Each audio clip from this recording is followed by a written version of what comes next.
This is the Detroit Sports Podcast Network. Do you play FanDuel and feel like you aren't creating consistent money-making lineups? Go over to the DFS Doctors on Twitter at the DFS Doctors and DM them with promo code Detroit Sports to get a free trial for their analytically formulated 70% lifetime profit rate NFL and NBA lineups. The whole purpose of playing daily fantasy sports is to get out there and compete and give yourself a chance to win. So go over to the DFS Doctors. Let them help you. They have analysts on staff that look at the best optimal lineup that you can put out there to win money. So why not take advantage? At the DFS Doctors, promo code Detroit Sports. CBD is a game changer sweeping the nation. This hemp extract is the natural way to elevate your mood, eliminate aches and pains, reduce anxiety, and keep you sleeping all night long. It can even cut your workout recovery time in half. Get in the game today with 20% off all orders of CBD and lavender products from Lavender Lane, a lavender farm located right here in Milan, Michigan. Just go to lavenderlanemi.com today and enter coupon code Detroit for 20% off your entire order. Guys, look, these amazing products are infused with calming lavender to maximize their effectiveness, meaning your CBD items only take minutes to take effect, which is way quicker than those pills you were about to swallow. On top of it, they are perfect for men and women. Lavender Lane has lab-tested CBD creams, tinctures, and roll-ons that are perfect for any situation, even if you're on the go.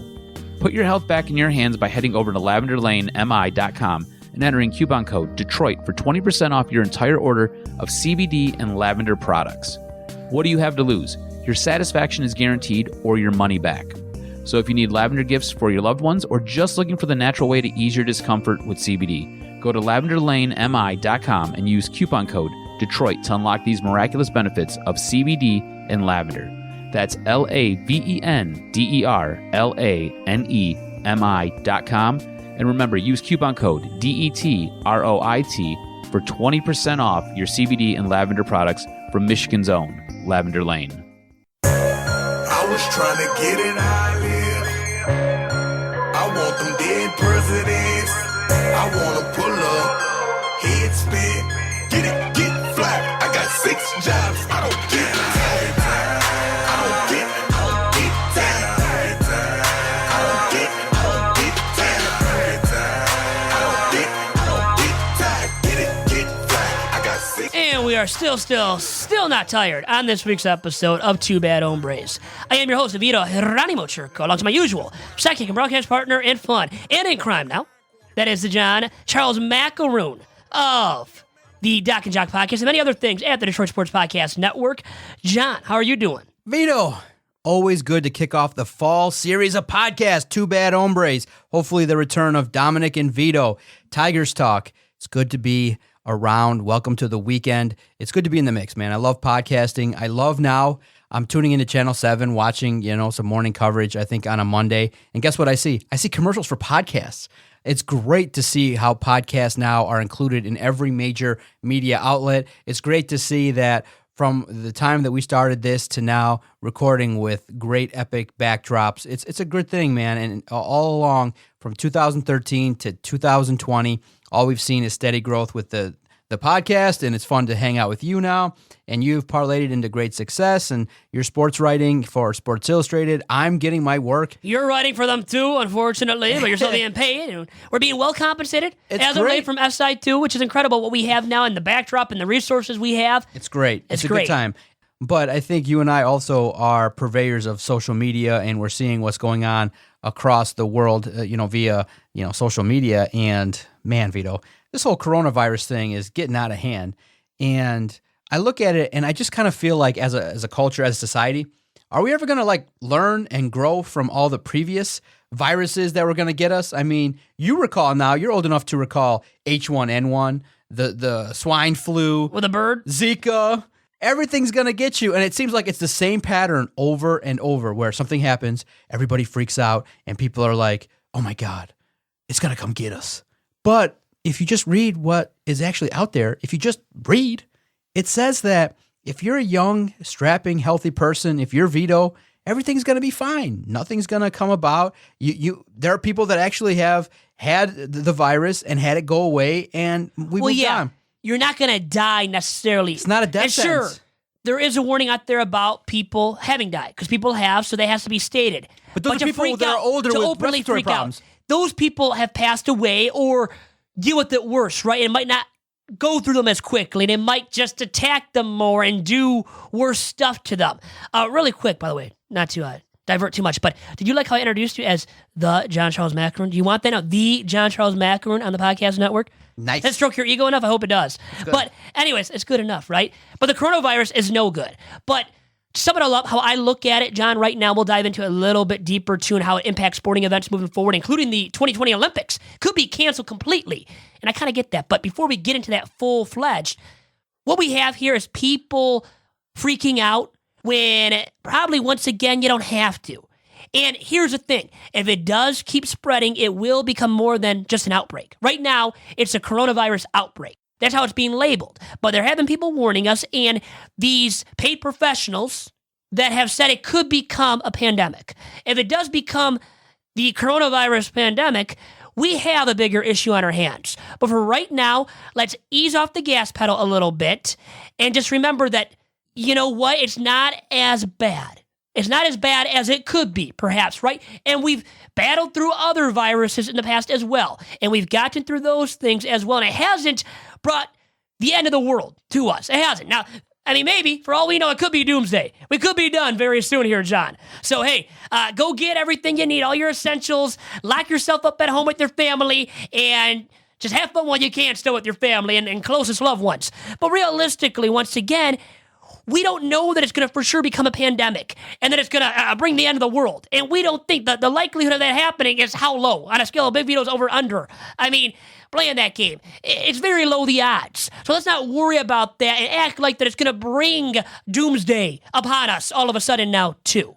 Do you think it's going to affect sporting events? I don't see widespread cancellation of local sporting events, but at times around flu season, do you get a little bit germophobic? I mean, there's a lot of germs, and it's not that I'm scared I'm going to get sick. I'm just scared that, you know, there's a lot of gross people that don't wash themselves, that don't. Well, look at you, and I get gross out every single time I come into the podcast studio, Right, which is the reason why I haven't been in the podcast studio in over 2 months now. We don't wipe down the mics. We don't wipe down the gear. We don't wipe down anything. So we probably have viruses aplenty spread throughout this office. And well, here's the thing, you know, regarding germs, people are germophobic too. I don't know if you are. I don't think you really are that much. I'm not really myself. I do wash my hands. And I sing the happy birthday song a couple of times, which are telling all of us now, right? The CDC and all these health professionals are telling us you got to sing it twice now to really properly wash your hands.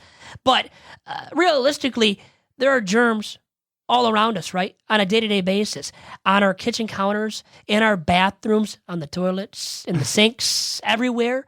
Probably even in our showers, right? We know there are germs in the showers, and they're being spread when there's multiple people taking showers in your house too. Multiple people coming into your work establishment, me coming into the office and spreading all my germs to ensure that you do get sick, John. I mean, that's my plan. That's why I came in here for the first time in 2 months, and to get paid, by the way, as well. But yeah, I mean, there's germs all over the place, man. You can't totally avoid it. Some of us are going to be sick, but just because you get sick and get a virus, and maybe you do end up with a coronavirus, you know, slight odds of that happening. But if you do, doesn't mean you're going to die. It doesn't. It doesn't. So let's not freak out. We'll take precaution, and we all should take precaution. Sing the happy birthday song 3 times. Okay, so sing it 3 times, actually, when you're washing your hands. But let's not act that all of us are just going to die now. And, you know, cease to exist, and the world is going to cease to exist. And if you do get coronavirus, what a great story to tell. You know, what if you don't live to tell it? Vito was great. I might not live to tell it. You can tell a great story about me and the impact that I had and why you have this banner now. There's a SI backdrop because of me. Vito was such a great writer. He carried John Macaroon, but he caught the coronavirus. Poor guy. Yeah, that's why I caught it, because I had to carry him on my back, literally, every single day. It was As great. the editor of this Lions website here, man. All Lions, right? SI All Lions now. Good New stuff. name for this site, too. Good But it stuff. looks beautiful, man, this backdrop once again, too. Hopefully this hasn't been affected by any virus, because what if we have to just destroy it then, right? If it gets Exactly. infected. We couldn't have it anymore and just stare at this pretty thing. I think you and I are the same. We don't get too affected by all the nonsense, all the fear. But I was Well, it's affected. fear-mongering, right? I mean, it's kind of that fear-mongering thing, too, which happens all the time now. Politically speaking, it happens, I think, from the White House with our president, too. I think it has, maybe, through him. Some fear-mongering in the past. And I think there is fear-mongering all the time, too, when it comes to these viruses, too, that have killed people, because, once again, it's proven on record, it has killed people up to this point. So you have to be scared a little bit, but to freak out and, like, to end your life, or, you know, to say, hey, I'm not going to come out of my house now? Come on, man. You can't live your life afraid, though, either.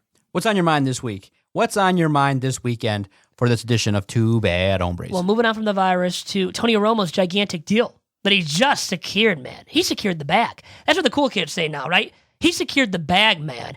More than he ever made as a quarterback. It's like a deal that he could make $180 million, I think, over 10 years. If CBS renews its rights with the NFL, he makes that much money, more than he ever made in totality as a Dallas Cowboys quarterback, John. And he was a hell of a quarterback for a lot of the years he played as the Cowboys starting QB. Think about it now. You can go to broadcast and become the number one commentator for a broadcast team and make that kind of money, man. I'd be retiring right now if I could articulate my thoughts, man. If I had any kind of skill, like a Greg Olson who just renewed his, or signed a deal with the Seahawks, and these other guys that have had some broadcasting experience and people say that they're articulate and interesting, I'd leave the game of football right now, man. Forget all the CTE and injuries. Move on to the broadcast booth. I mean, comfy confines of the broadcast booth and make even a better living than you already have as an NFL player. And here's the thing. What's your honest assessment of Tony Romo? Do you really find that if you're going to pay someone, Vito, $17 million to broadcast on your network, you got to have an audience that's going to say, okay, this guy's got to be worth like 4.0 rating points. Like our ratings would be a 12 without him. And, with them, it's like a 16, 17 share. And you can't quantify that with him or with any voice. I don't care how great, right? John Madden was great. You couldn't quantify that with him. Exactly. You and I are the best of the best. Can't quantify it with us. That's why I don't get paid anything. So, I mean, and you look at, seriously, Tony Romo. He's not worth that much money. Is he going to really move the needle that much? He's a great broadcaster. He really is, though. He's interesting, too, and how he goes about his business and is conversational with his analysis and can predict plays. I mean, how does he predict all these plays, man? And why wasn't he a better quarterback then? But in terms of the money, as I lift up my check here, the money that I'm making from you, and I'm looking at it, I need a few more zeros on it, by the way. But in all honesty, yeah, you're right. He doesn't really move the needle to that degree where it's like maximizing the ratings that they deliver on an every Sunday basis. And the sheer number, I thought that ESPN was going to offer him $10 million. So if you're CBS, why to go from 10 to 17?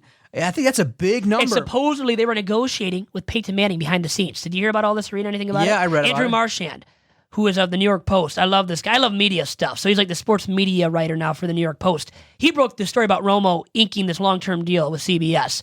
ESPN would have pursued him, but CBS, remember, had first negotiating rights.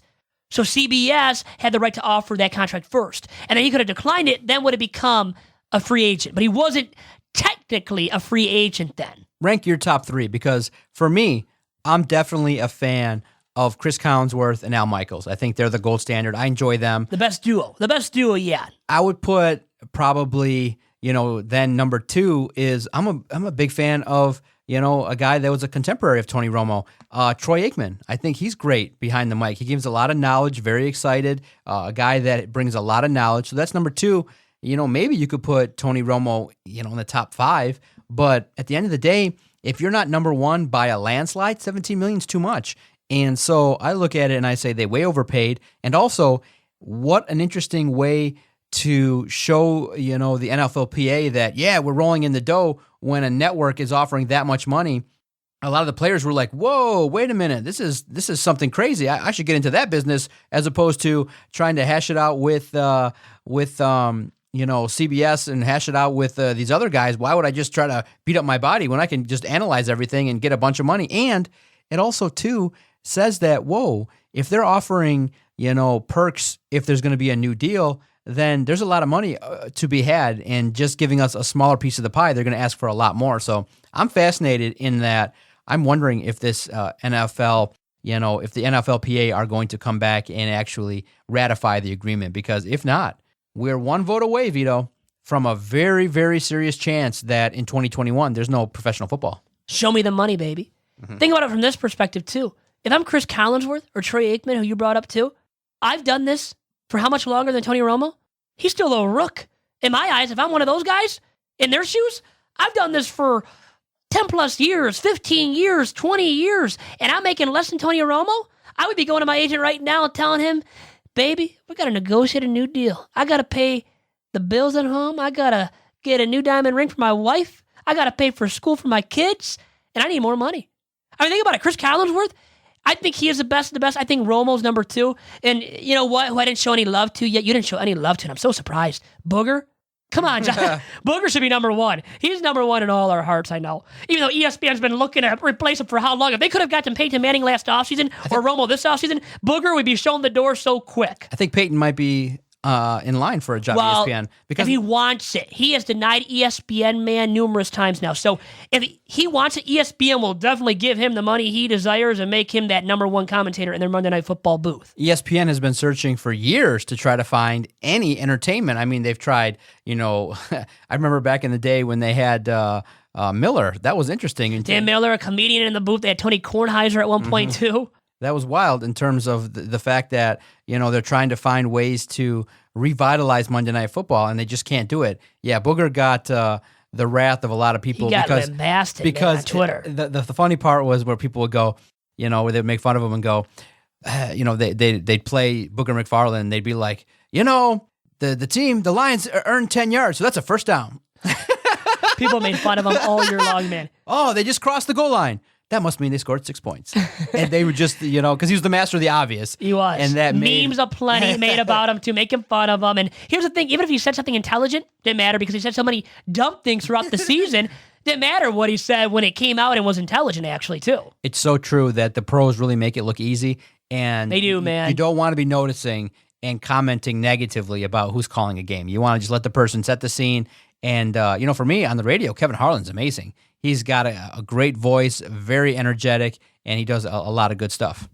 He's very good. He really is. He could be, I think he's more than good enough to be the Monday Night Football voice. If they replaced Joe Tessitore and went with the guy that has done radio, also, by the way, NFL on TV on CBS for many, many years now. And I think alongside, who has he done alongside? Trent Green, maybe? But anyways, I digress here. As Kevin Harlan is one of the best play-by-play men in all of the game, and in a variety of sports. But that's how good the dude is, and he can be top-notch in many, many sports. Funny, we cover the Lions. Quick correction, it's Dennis Miller, not Dan Miller. Dan Miller's a guy that does radio for the Lions, correct, and does Fox 2 stuff. Does good work, too. And very good, very knowledgeable play-by-play man. But I felt bad with Dennis Miller because I was one of the ones that didn't understand what he was talking about. He tried to be funny. Now, this was before I was young. I didn't watch him in the booth, but I heard he just got lambasted. And he didn't know enough, right, about the game to really be a broadcaster on the marquee matchup every single week, which isn't Monday Night Football anymore. He talked in a way that, for a lot of people, people didn't understand. It was way high end, and it was like, we don't need like a lecture, a high-end lecture here. Try and be funny and try and be relatable.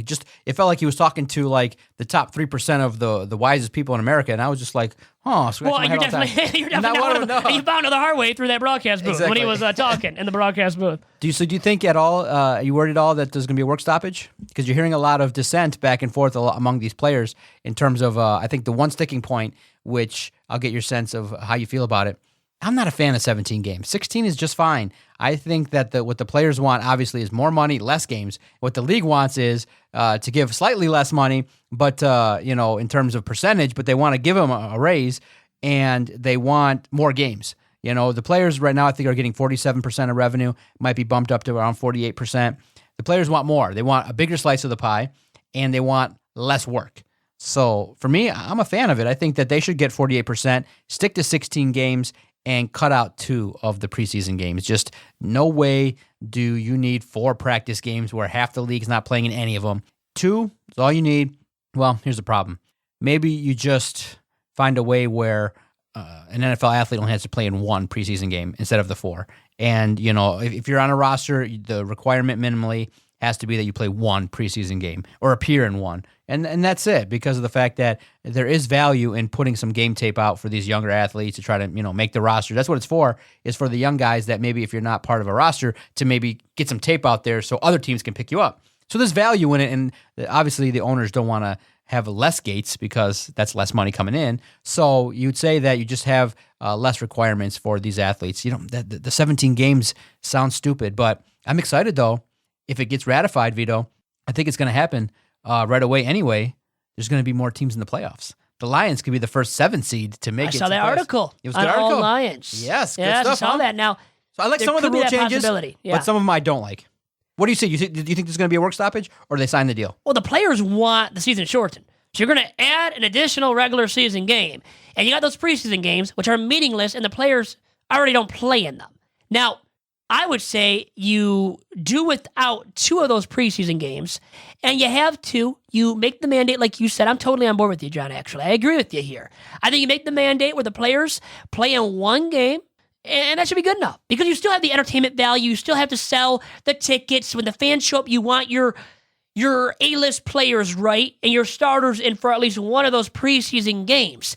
But here's the thing, those preseason games have been meaningless for years. And other players for years and years too, John, have been playing in less and less of those exhibition contests. So if you've been doling out your well-earned money for all these years in the past for meaningless action anyways, you've been stupid in the past too. I mean, why have you been doing that anyways? Because these guys haven't been suiting up. So what you should have been doing is not paying for those tickets, saying forget about it, and making the NFL owners' pocketbooks really hurt. Then you would really get through to the owners, and the owners for sure would say, hey, let's do without these games. We're not making money. We're starting to lose money. So do without these preseason games. You benefit the players because then there's less games for them to have to play in. And once again, as I digress here and summing it all up, to make them play in 17 when there's been the proven CTE-related issues. Players openly saying now for many, many years, John, as you know, that they don't want to play all these games. And to add a game now, that's a slap in their face, man. And like a big F you to them, I think. And you see now these players coming out, and it seems like the majority have come out and said, no, we're not going to sign this deal. And I think rightfully so in their defense. Interesting stuff. Real quick, did you pay attention to the combine at all? I did a little bit. I know Jeff Okudah got hurt, was doing well before he got hurt on Sunday at the combine, so he might be going number 3. And if he does, is it warranted? Or from the Lions' perspective, they're going to sell it as much as they can and make sure we believe that it's warranted. But I think they could do so much more. You draft Tua. You hope Chase Young falls down to number 3, which it could happen now, right? That scenario has been presented and by us on our website, All Lions. So check it out at Detroit Podcast on Twitter. You can see all of our articles there. So that suggestion has been made, and yes, it's a scenario that could happen, which is great for the Lions. Also, there is Isaiah Simmons. How about him now? Tore it up at the combine. He's a sexy dude right now, hybrid linebacker, versatile, can play even at safety and on the line as a pass rusher. So he's a guy moving up the draft board. Could he go in the top 4 now? Because I was thinking, and I presented it in my article, latest one that I wrote for the site on Sunday, that, hey, you trade down with the Dolphins, get that number 5 pick, and you take Simmons at number 5, plus you get that additional first rounder towards the end of the first round, and then you maximize your value with 2 first-round picks there and get the most bang for your buck ultimately as well. No doubt. That's why I have you. Good stuff, Vito. Yeah, it was good. Good article. I definitely... You definitely read it from start to finish, I hope. Yep. Because you always read my articles from start to finish, I know. Yeah, you like to talk about the value of the pick. It was good, and I thought the video that was included was really good. Oh, yeah, to really sell it because you were the guy voicing everything throughout that video. And your sexy face... You love yourself, don't you, John? You love yourself just a little bit. I know that. And much, I think man. across the Team Channel network, I'm one of the first ones to fully assemble everything and get it going. Because how did you do it, by the way? Because I know you're not even tall enough to really make sure it's all the way up there. So how did you make that happen, John Macaroon? As my phone falls again. Well, Vito, I've discovered something in my old age that is unbelievable. It's called YouTube, baby. YouTube tutorials. YouTube, baby. That's where it's at, isn't it? Hey, if I need to figure out how to assemble something, you get a sense that pretty much everybody's done a video on every single thing on YouTube. So I typed in how to assemble a banner. It kind of came up. I saw the clips, and there's actually, and I was so thankful to the general manager of Maven and Sports Illustrated. I said, you guys made it idiot-proof. It's great. All it does is there's a clip there at the top. You just push the button, you squeeze it, it clips, and it hangs. It's really idiot-proof. I said, you made it idiot-proof for us writers to Yeah, and you need it, and guess what? I do too. Hey, I'm accountable. Awesome. I know I need any kind of idiot-proof videos out there. I was like, thank you. And it literally looks spiffy and awesome, and obviously gives us ideas here for the podcast too. I'm like, oh man, but there's pricey, man. $500-600 for one of those. Can we just get people to pose in front of that and then charge them money to pose in front of our SI banner here and privatize that way? Well, hey, could be something for us. Hey, not bad at all. There you go. Good idea. Finally, a good idea from you. Really quick, speaking of idiot-proof stuff and going on YouTube and searching videos, tutorials, how about a trash bag? How to open up a trash bag? I've had to do that, by the way. Okay, I'll admit it. I've had to go on YouTube and actually search how to open up a trash bag.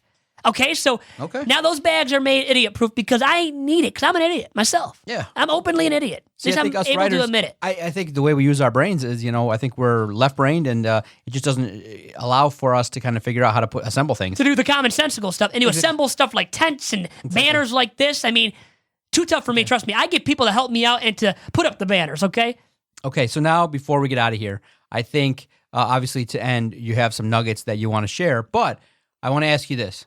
Who's the worst owner, James Dolan of the Knicks or Martha Ford of the Lions? Because here's the challenge that we got to discuss, and we got to be fair here. The Lions organization has struggled mightily for years, and one of the staples has been the Ford family. Now, those that support the team will say, look, that was her husband. This is new. She's obviously brought in people that are in the know. She's went to the league and said, hey, they've gotten search firms. They've gotten people to give them counsel. And that's how we got Bob Quinn. And that's now how we got Matt Patricia. Oh, thank you so much, guys. Great hires. Okay. We love those dudes. And you obviously have a storied history of challenges with the Detroit Lions in terms of really bad picks, having general managers that are out of the booth that have no idea what they're doing. And you've had two of your best players basically walk away prior to their full length of their career in Barry Sanders and Calvin Johnson. So that's one side in the NFL. Now we turn our attention to James Dolan, where I think the team puts out a weekly presser trying to... You see the PR? See the note on Twitter? Who wrote that PR press release, man? The press releases are funny. They're funny. You laugh at them openly. They're that bad. I was like, wow. And we're talking about the incident that happened on Tuesday, or broke out a little bit more on Tuesday, when Spike Lee on Monday went to a Knicks game. Noted customer, big customer. I mean, Spike Lee. You know who Spike Lee is. How many games has he sat courtside? And he's paid like $10 million on tickets over the last 30 years. I think it was found out after breaking down everything. So you look at it like that. That's one of your biggest customers. He's been doing the same routine for years. And that's what you have to know. All of a sudden, you're not going to let him in the same entrance? Like me, by the way, when I walked in here on Tuesday to record the podcast, this guy, John Charles McElroon, the worst owner, actually. Okay, if there was inclusion for him, he'd be the worst owner. He wouldn't let me in, man, through that same entrance I always walk in. So James Dolan, Martha Ford, who's the worst owner? Dolan, because you do that to a big-time customer of yours? Yeah. Who's well-known, an A-list celebrity, or at least a B-plus list celebrity? One of the worst owners of all time is James Dolan, and now the sell the team moniker for both the Lions and the Knicks has kind of picked up steam in recent weeks, but the sell the team tweets and posts that you're seeing all across social media for the Knicks, you heard the loud chant at Madison Square Garden. Dolan really just sounds like an owner that has no clue and is out of touch with his customers. He's so tone deaf, man. Yeah. How about him and Charles Oakley getting into a tussle? With big Charles Oakley. Why? Why, man? What's going on with the Knicks, man? And then did you see, once again, the press release for Spike Lee? Yeah. They had a photo attached to it where they show Spike and James Dolan shaking hands because they brought up how they shook hands. Yeah. And they had to show this photo and it's all blurry. I mean, really? What is this, 5th grade PR? Who's running their Twitter feed? Who's their PR person? And remember, this is an NBA franchise's PR department who's paid a lot of money, John, to do this job. And they come up with that tweet. It is laughable. Please read that, okay? It's the Knicks Twitter handle. Read that PR press release. Isn't it laughable, man? I mean, you read it right away and you start laughing. Yeah. So, is there any argument to be made that Spike Lee overreacted? Well, sure, he did, but you're the Knicks still. It is laughable why you even presented this to him and made this an issue with him when he's been coming to your games for how long? For 30 years, spent $10 million on tickets. Why now are you reacting like this? And you know you're already in bad PR. Let the guy go. Let the guy come in. Oh, he came in the wrong entrance. Or there's a different entrance now, right, is what they claim. But Spike Lee, let him in. What's the big deal? Why do you have to tell him to go through another entrance? I mean, how rude is that? And it should have been commonsensical to allow the guy to walk in through that very entrance. Here at Two Bad Hombres, we induct James Dolan into the Jackass Hall of Fame. Is that number one member? Jackass Hall of Fame, first inductee, James Dolan? Here we go. Jackass Hall of Fame. All right, Vito, hit us with it. All right, Vito, before we get out of here, hit us with a couple nuggets of information that you want to spread to the masses. Well, the biggest one that I have learned here that I want to spread to the masses is that putting potatoes up your behind won't cure hemorrhoids. Doctors warn. So I got to stop doing that then, okay? Because I did it last night, too. I thought it actually helped, get rid of hemorrhoids. So I guess it doesn't, though. I learned that today. The New York Post came out with this article, by the way, which I didn't click on the link, but has an image on Twitter of potatoes. Gotcha. And once again, the headline is, putting potatoes up your butt won't cure hemorrhoids. So, Vito, doctors warn. Do you not have enough fiber in your diet? No, that's why I have to do it that way, and help myself out. And I guess it wasn't helping me out, though, too, John. Unfortunately. You straining down there? You straining? Well, I eat a lot of pretzels. Okay, that's fine. A lot of pretzels, so it kind of clogs me up, man. Got to drink a lot of water. Drink more water, probably less of this stuff, too, from Bigby. Yep, more water. And I'll give you homework assignment here? Great remedy. Okay. Middle Eastern tabbouleh. It'll clear your system out, man. It that stuff runs through my system, baby. I mean, I'll eat like chicken shawarma. I love chicken shawarma. Runs through me. Tabbouleh. No doubt. Tabbouleh, though. Tabbouleh. I would never be able to eat chicken shawarma on a date, probably. I could. Okay. I'll just tell you that much, though. Follow Vito on Twitter at Vito Jerome. Follow the network at Detroit Podcast. A great time, Vito. Hope you have a good weekend. And we'll kick this back up, man. We got to ramp it up. It's the fall time. So Two Bad Hombres every Saturday, Detroit Sports Podcast Network. Hey, I finally got paid, so I'll be back in studio next week, I think. Adios. Peace.